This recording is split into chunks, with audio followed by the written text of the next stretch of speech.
Hi, I'm Christina Camelli, and this is the March block for the National Quilt Museum Block of the Month. And here's a little video about how I quilted mine. So I'm going to start at the side end of one of the wedges in the quadrant, down at the narrow tip.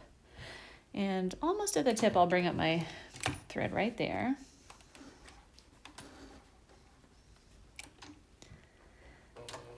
I'll lock my threads in place with a couple stitches. And then I'm just going to make some pebbles that are going larger and larger as they move up the wedge. And I'm just going to make 4 of them. The first one's going to be really tiny to fit in that little space.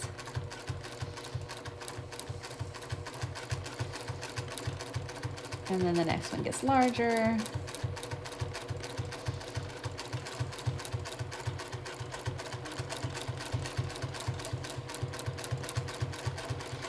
There's number 3, and here's the last one.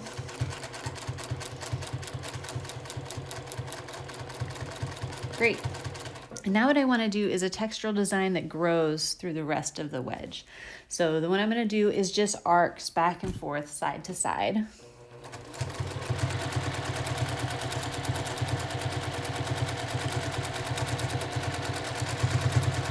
I'm making a crescent shape with the arc before it. Whenever I need to, I can stop and reposition my hands.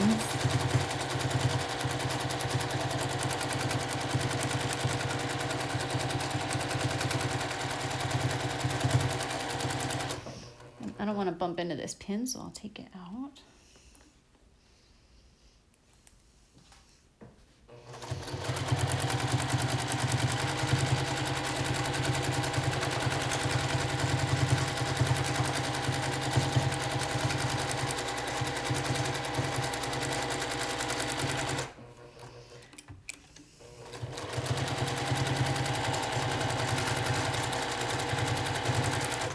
Great, I've got that wedge done. Now I'm going to come back on the next wedge, the center wedge. And instead of restarting in the middle, what I'm going to do is just stitch in the ditch all the way down, so that I don't have to deal with those thread ends, which kind of drives me crazy when there's a lot of them.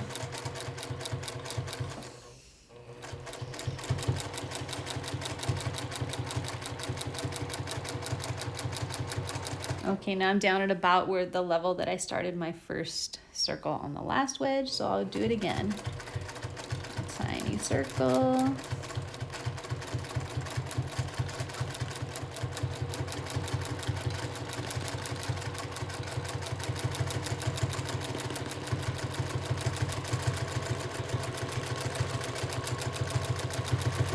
Great, I'm gonna do a different textural design in this one. I'm gonna do something that kind of looks like leaves or flames.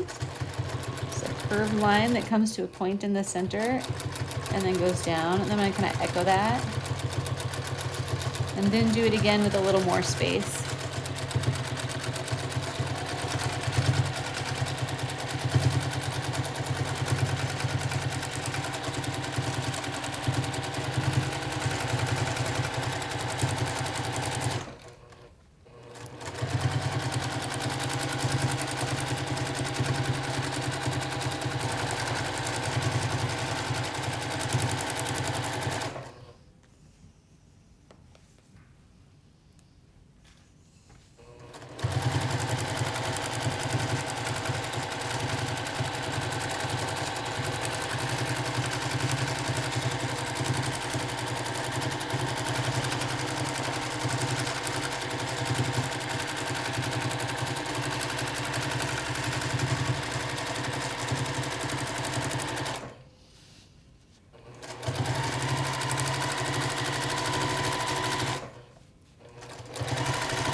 Sometimes the edges get a little squirrely.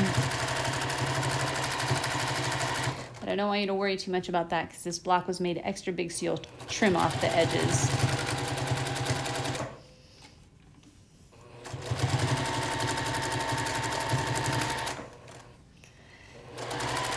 And then you can just stitch around the outside on the batting to come down into the third wedge like we did before, stitching in the ditch.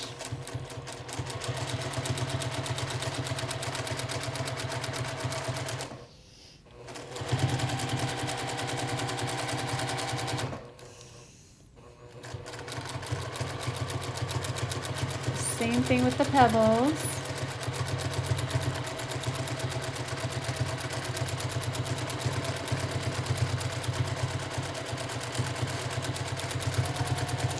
But now the last textural design I'm going to do is kind of like a diagonal stretched out S. I'm just going to go like this, sort of a bump that goes up and then a bump that goes to the side or down. And I broke my thread, so we'll rethread. Okay, so I've rethreaded, and I'm just going to bring my thread right up where those last couple stitches happened. And taking a couple of stitches right over them so that I lock in the last few stitches that happened too. And now I'm noticing I left a lot of space here, so I'm just going to come down through there, fill that in since I'm getting to restart. All right, and here we go again.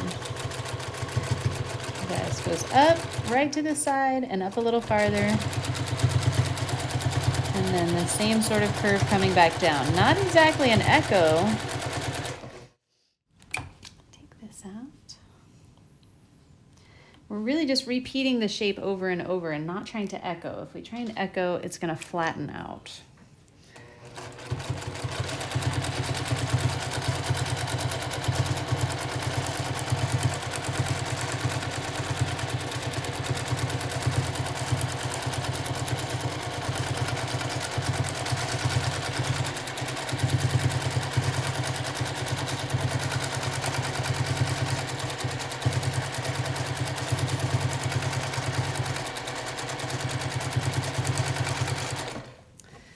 There we have it, a full quilted quadrant.